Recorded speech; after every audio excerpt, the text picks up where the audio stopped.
আজকে আমি আপনাদের দেখাবো হুট করে আর প্ল্যান করে কোনো কিছু করার ফলাফল। আসসালামু আলাইকুম সবাইকে, আশা করছি সবাই ভালো আছেন। আমিও আপনাদের দোয়ায় অনেক ভালো আছি। তো আমরা অনেকদিন ধরেই প্ল্যান করতেছিলাম যে কাশফুল দেখতে যাব। সেদিন বড় মামার বাসায় যাওয়ার পথে হুট করেই আমরা কাশফুল দেখতে নেমে যাই, আর সেই ভিডিও আপনারা অলরেডি দেখে ফেলেছেন।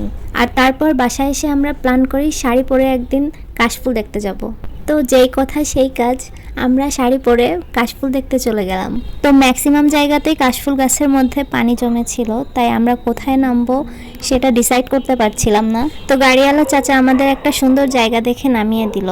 তো নেমেই বসার জন্য এমন একটা সুন্দর জায়গা করা ছিল, আর আমরা এখানে বসে কিছু পিকচার্স আর ভিডিও করছিলাম। আমার সঙ্গে আরও দুজন পেতনি আছে, তাদের মধ্যে অন্যতম হলো এই কমলা রঙের শাড়ি পরা এই মেয়েটি।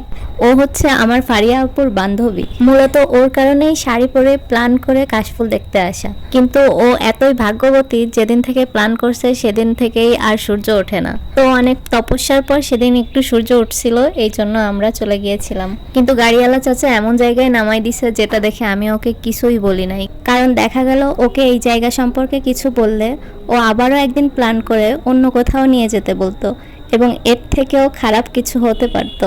এই জন্য আমি ওকে কিছু না বলে সেদিন চুপচাপ বাসায় চলে আসি, আর সেও খুশি আমিও খুশি।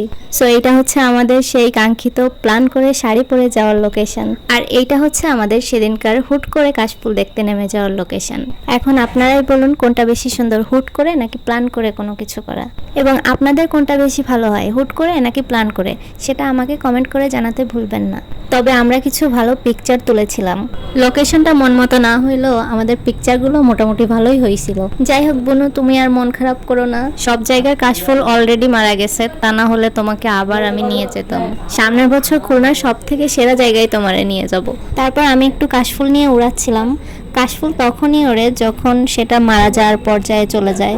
যাই হোক, আজকের ভিডিও এই পর্যন্ত। সবাই ভালো থাকবেন, সুস্থ থাকবেন, আর আমার জন্য দোয়া করবেন। দেখা হবে নতুন কোনো ভিডিওতে, সেই পর্যন্ত সবাই ভালো থাকবেন। আল্লাহ হাফেজ।